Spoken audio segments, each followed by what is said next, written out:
La 12e circonscription électorale est dans la salle. Oui. La 24e circonscription électorale est dans la salle. Répondez. Oui. La première circonscription électorale est dans la salle. Oui. Nous sommes condensés du Bénin. Mes chers compatriotes, vous êtes venus ici ce soir parce que votre cœur bat déjà pour le ministre d'État, Romuald Wadani.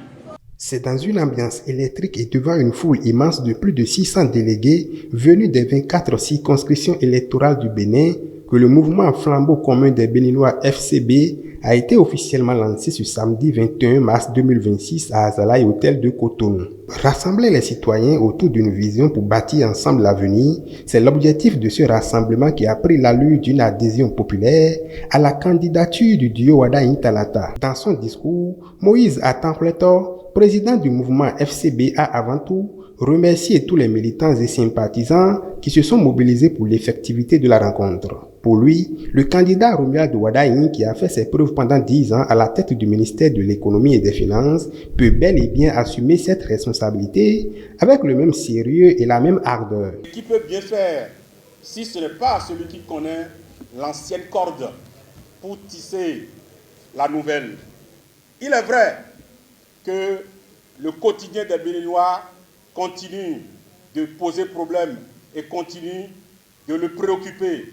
Mais je vous assure, avec la thérapie proposée, nous allons pouvoir sortir de l'ornière. Nous allons pouvoir faire du mieux pour nos enfants, pour nos femmes, pour nos paysans, pour tout particulier, en un mot, pour tout citoyen béninois. Ce rassemblement, qui intervient quelques heures seulement après la présentation du projet de société du candidat Wadani, a été l'occasion pour certains participants de témoigner et d'opiner sur les grandes ambitions du candidat de la majorité présidentielle. Pour les jeunes, il y a des dispositions, il y a des actions qui seront menées.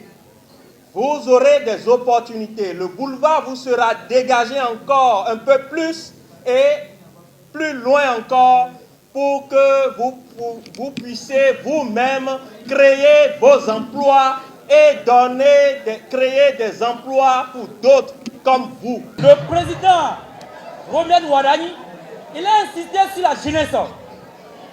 Et deuxièmement, notre président, M. Romuald Wadani, il a dit quelque chose qui m'a trop motivé et j'en suis sûr que le premier tour, il fera KO. Il fera KO. Pourquoi je le dis? Aujourd'hui, le président Romuald Wadani, dans son projet de constitution, il a voulu que les agriculteurs, les cultivateurs, qui sont en train de cultiver aujourd'hui, chaque fin du mois, ceux-là commencent par recevoir des salaires. Et en plus, le président a voulu que les artistes vont bénéficier le projet du gouvernement. Désormais, le combat commun est sans équivoque. Travailler sur le terrain à ratisser large afin d'assurer une mobilisation générale sur l'ensemble du territoire. Et la FCB en fait un défi afin qu'une participation massive soit notée au soir du scrutin présidentiel du 12 avril.